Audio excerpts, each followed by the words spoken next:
তুমি মেয়েদের টয়লেটে কি করো?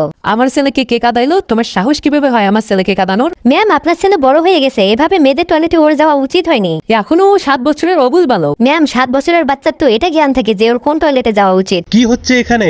জলদি এসে দেখো এখানে তোমার ছেলে এক ছাত্রীর বকা খেয়ে কান্না করতেছে। তোমার সাহস কিভাবে হয় আমার ছেলেকে বকা দেয়ার? আমি আপনার ছেলেকে বকা দেইনি, আমি জাস্ট এটা বলেছি যে তুমি একটা ছেলে, তোমার মেয়েদের টয়লেটে আসা ঠিক হয়নি। ও যেখানেই যাক তাতে তোমার কি? জলদি আমার ছেলের কাছে ক্ষমা চাও। না, আমি পারবো না। তো ঠিক আছে, অফিসে এসে তোমার টিসি নিয়ে যাইও।